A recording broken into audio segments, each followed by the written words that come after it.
آپ جانتے ہیں دوستوں کہ فلسطین کو یہودیوں کو بیچنے والا مسلمان عرب بادشاہ غدار کون ہے؟ اسرائیل کے قیام میں حصہ لینے والے مسلمان غدار عرب بادشاہ کا چہرہ بے نقاب کر دیا گیا ہے۔ ایسا غدار جو نہ صرف فلسطین بلکہ تمام امت مسلمہ کا بھی مجرم ٹھہرا ہے، جو فلسطین کے ساتھ ساتھ مکہ اور مدینہ کے مقدس شہر میں بھی بدامنی کا ذمہ دار بنا۔ ایسا بے حس غدار مسلمان بادشاہ جس نے اسرائیلی ریاست کے قیام کے ساتھ خلافت عثمانیہ کو بھی تہس نہس کر کے رکھ دیا۔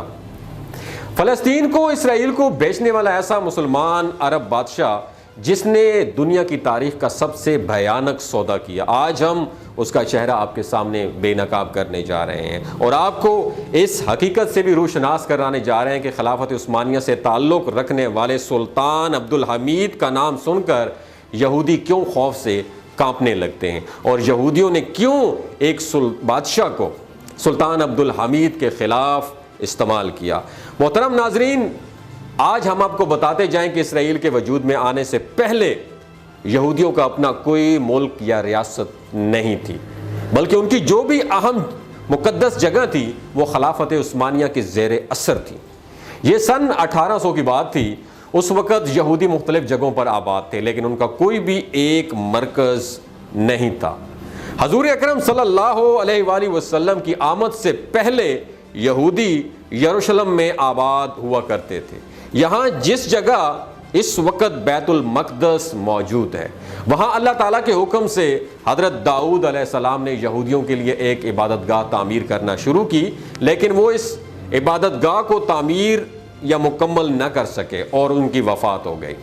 ان کی وفات کے بعد حضرت سلیمان علیہ السلام نے جنوں کی مدد سے یہاں یہودیوں کی عبادت گاہ تعمیر کی، جس کا نام ان کی نام کی نسبت سے ہیکل سلیمانی رکھا گیا۔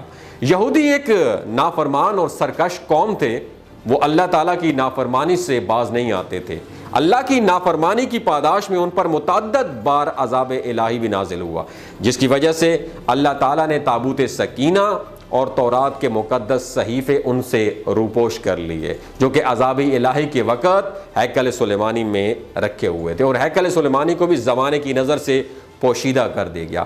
یروشلم پر 2 بار زبردست حملہ کیا گیا اور یہودیوں کو یروشلم سے باہر نکال دیا گیا اور دنیا کے مختلف حصوں میں آباد ہو گئے یہ یہودی، لیکن اپنی سرکش و نافرمان فطرت کی وجہ سے اپنی حرکتوں سے کبھی باز نہ آئے، جس کی وجہ سے وہ کسی بھی جگہ زیادہ دیر تک نہ ٹھہر سکے اور مختلف جگہوں پر ذلیل و خوار ہوتے رہے۔ وہ صدیوں تک اپنے مذہبی رہنما اور محسن کا انتظار کرتے رہے، جو کہ ان کے مطابق مسلمانوں کو تباہ و برباد کر دے گا اور تمام دنیا پر ان یہودیوں کی حکومت قائم کر دے گا۔ یہودی اپنی دعاؤں اور عبادتوں میں اس رہنما کی جلد آنے کی تمنا کرتے رہے۔ صدیاں گزر جانے کے بعد جب ان کا وہ محسن اور مذہبی رہنما ظاہر نہ ہوا اور جگہ جگہ ذلت اور رسوائی ان کا مقدر ٹھہری، تو دنیا کے شاطر اور با اثر یہودیوں نے مل کر ایک تنظیم بنائی جس کا نام صہیونی تنظیم رکھا گیا۔ اس تنظیم نے یہودیوں کو مسلمانوں کے خلاف تیار کرنا شروع کیا، بلکہ یہودیوں کے لیے ایک علیحدہ ریاست کے قیام کی کوششیں بھی تیز کر دیں۔ اس تنظیم نے یہودیوں کو یہ تعلیمات دینا شروع کی کہ کسی یہودی کو مارنا ان کے مذہب میں حرام ہے، جبکہ کسی کو مسلمان کو مارنا نہ صرف جائز ہے بلکہ ثواب کا کام بھی ہے۔ انہوں نے یہودیوں کو تیار کرنا شروع کیا کہ وہ اپنی علیحدہ ریاست کے قیام کے لیے ایفرٹ کریں۔ اس سلسلے میں انہوں نے فلسطین کا انتخاب کیا، کیونکہ اس وقت ان کی تمام اہم جگہیں خلافت عثمانیہ کے زیر اثر تھی۔ ان کی مذہبی کتابوں کے مطابق فلسطین کا یروشلم ہی وہ شہر تھا جہاں ان کا مذہبی رہنما یا محسن ظاہر ہونا تھا۔ انہوں نے فلسطین میں اپنی علیحدہ ریاست بنانے کے لیے اپنی کوششیں اور تیز کر دیں۔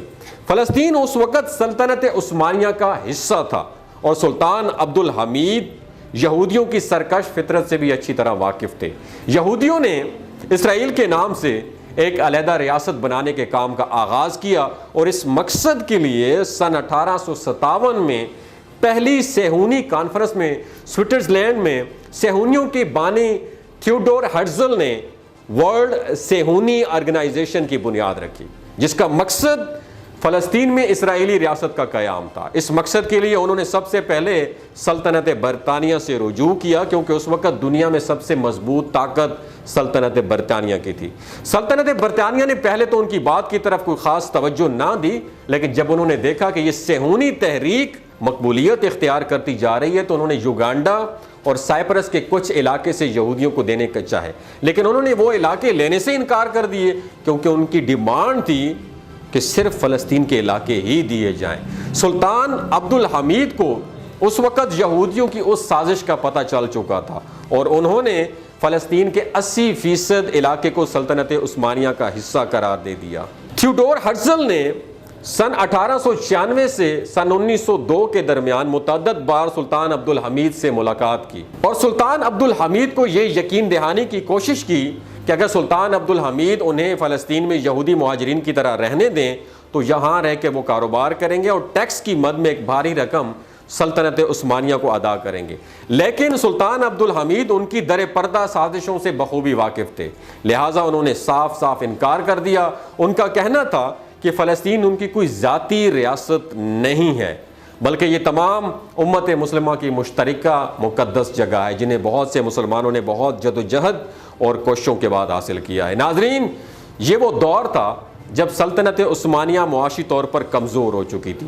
جب تھیوڈور ہرزل کو اس صورتحال کا علم ہوا تو اس نے سلطان کو ایک بھاری مقدار میں رشوت دینے کی کوشش کی، جس کی مد میں صرف اسے فلسطین میں یہودیوں کی آبادکاری چاہیے تھی، لیکن سلطان عبد الحمید نے اس آفر کو بری طرح ریجیکٹ کر دیا، کیونکہ اپنی بے پناہ ذہانت اور عقل مندی کی بنیاد پر سلطان عبد الحمید یہودیوں کی سازش سے آگاہ ہو چکے تھے کہ وہ فلسطین میں آباد ہو کر بیت المقدس کو نقصان پہنچا کر وہاں ہیکل سلیمانی کی تعمیر کرنے کے ارادے سے ہی فلسطین میں انٹر ہونا چاہتے ہیں۔ انہوں نے صہیونی تحریک کے بانی کی اس آفر کو برے الفاظ میں ریجیکٹ کر دیا۔ ان کا کہنا تھا کہ وہ فلسطین کی ایک بالشت زمین بھی کسی کو نہیں دے سکتے، کیونکہ یہ ان کے پاس امت مسلمہ کی ایک امانت ہے۔ صہیونی تحریک نے متعدد بار فلسطین میں داخلے کی کوشش کی، لیکن ہر بار انہیں سلطان عبد الحمید کی طرف سے منہ توڑ جواب کا سامنا کرنا پڑا۔ وہ اس حقیقت سے بخوبی آگاہ ہو چکے تھے کہ اگر وہ فلسطین میں داخل ہونا چاہتے ہیں تو وہاں اسرائیلی حکومت قائم کرنا چاہتے ہیں تو سلطان عبد الحمید کی حکومت میں تو یہ امپاسبل ہے۔ چنانچہ انہوں نے فری میسن آرگنائزیشن کے ساتھ الحاق اور اتحاد کر دیا، اور ان کا مقصد خلافت عثمانیہ اور سلطان عبد الحمید کو شکست دینا تھا۔ چنانچہ وہ ایک نوجوان ترک تنظیم اور شریف مکہ کے ساتھ مل کر سلطنت عثمانیہ کے خاتمے کی مہم پر کام کرنے لگ گئے۔ محترم ناظرین، شریف مکہ نام تو بڑا مقدس تھا، پاک نام تھا، جس کا نام تھا حسین بن علی۔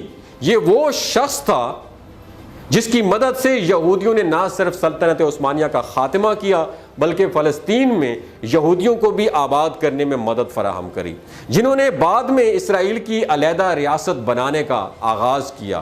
ناظرین، آپ کو بتاتے چلیں کہ اس مذکورہ شخص کا تعلق سعودی عرب سے تھا۔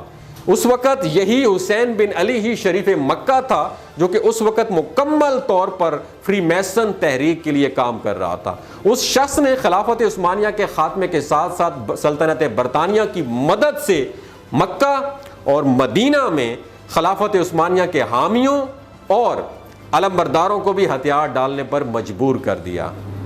یہی وہ بغاوت تھی جو کہ عربوں کے بقول عرب سے سلطنت عثمانیہ کے خاتمے کا باعث بنی، لیکن در حقیقت یہودیوں کی ایک بہت بڑی سازش تھی جو کہ انہوں نے سلطنت عثمانیہ کے خاتمے کی آڑ میں پوری کی۔ انہوں نے فلسطین کو دو حصوں میں تقسیم کیا۔